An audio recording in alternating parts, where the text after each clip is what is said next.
currency. I mean, is that a lot of this flap right now, or is that just is something that really you think is going to occur? The slack in the currency? No, in other words, there's a discussion about having, changing the world reserve currency, and we've been hearing it from, the BRIC countries in particular. Is that something that's going to really happen?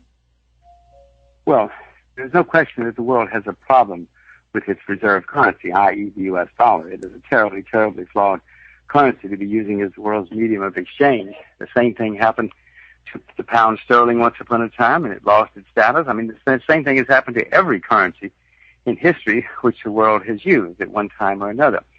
Will it happen anytime soon? I don't think so, but the world is moving away, trying to figure out a way to move away from the dollar. Our enemies, America's enemies, are already stopping the use of the dollar. Iran, Venezuela, people like that. Many of our friends are starting to question the future of the U.S. dollar. So the U.S. dollar's days are numbered as the reserve currency, but having said the days are numbered, I don't expect any problem. I don't think that to happen, expect that to happen this year. Right. But it is happening over time, just as happened with the pound sterling. Yeah, it's interesting because I think that there's a lot of concern about, number one, what the U.S. government is spending to try to prop up the banks and all that, but then also the relationship with many of the commodities. I mean, do you think that's a big issue and a concern, the relationship of the dollar to oil and to many of the commodities out there? Because that seems to be a big problem. Well, given that most of these commodities trade in the U.S. dollar, that will cause transition problems if and when the world moves away from the dollar. But remember, 100 years ago, all these commodities traded in the pound sterling. Right. It doesn't anymore. And the world has somehow or another survived, and we've all moved forward. I'm sure there were people who went bankrupt during the transition. There were also people who made fortunes during the transition. Yeah. That will happen again this time. So one of the things that I think that I understand is that you're living in Singapore out of choice. You love that country, my understanding is. Yes. You could live anywhere in the world. That's your choice right now. It has a pretty, solid looking foundation. I mean, we're talking about a 12.5% surplus to GDP on, overall. It has a small economy, about 161 billion, low unemployment rate, which is great. CPI is low right now. GDP is going to get a little hurt here.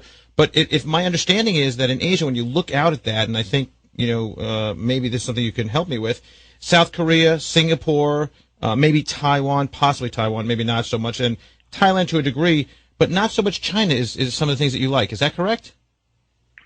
Well, as I said before, the major creditor nations in the world are now in Asia.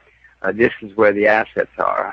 Throughout history, you have seen people move in the center of influence and power moving to where the money is. You have never heard any time in history where people said, you see all those debtors over there? Let's go over there. Mm-hmm. People have always said, you see, that's where the money is. Let's go where the money is.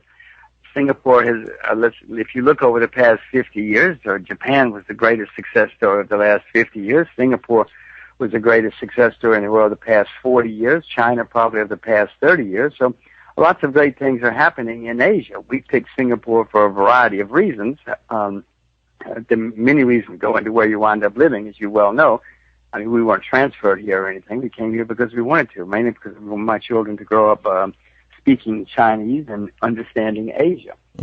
Asia is going to be extremely important in their lifetimes. These little girls were born in 2003 and in 2008, so I'm making an investment in their future, not so much in mine as in their future. This is where the money is, and this is where the action will be, like it or not. I hear you.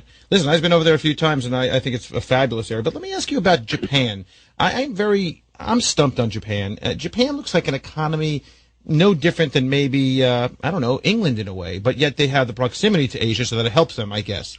But, when you look at the P/E ratios, and you look at the earnings, and you look at the potential, and you look at the aging economy, you look at their exports. I mean, is Japan a viable economy any longer?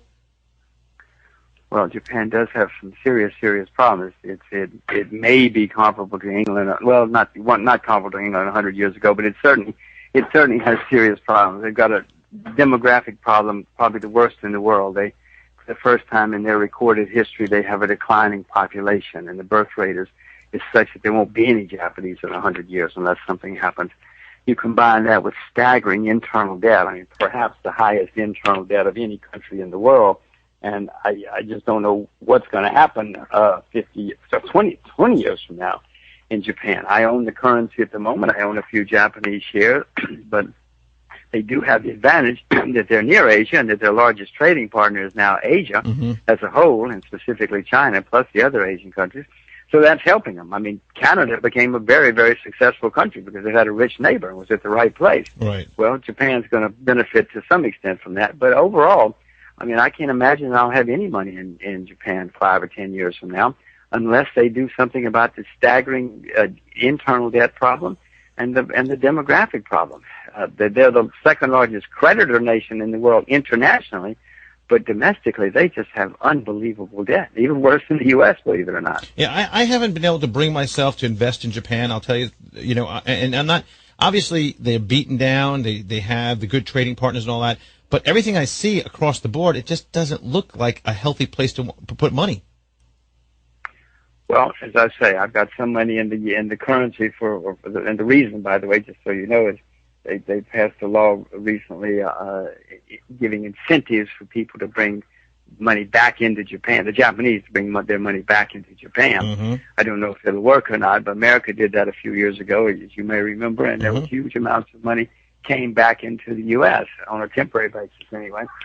So that's why I own the yen, and they are a huge creditor nation as well. So there are various reasons that I have it. But again, I want to emphasize, I'm not going to have money in Japan in a few years from now unless something dramatic changes. Right. So looking back across the world on the other side here, what is your opinion generally of the United States? I mean, with our banking issues, which is obviously the worst in the world, with our government spending more than any other country to backstop all this, what is it looking like? Actually, two questions: the United States and then the whole Eurozone.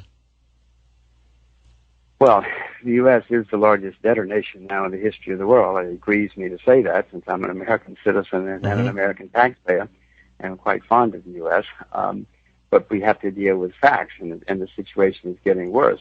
The federal government has probably quadrupled, quintupled, sextupled its debt here in just the last year or two alone. Nobody really knows because they took on such gigantic obligations. Now, this has never been a good thing for a country, especially to have this much debt this fast.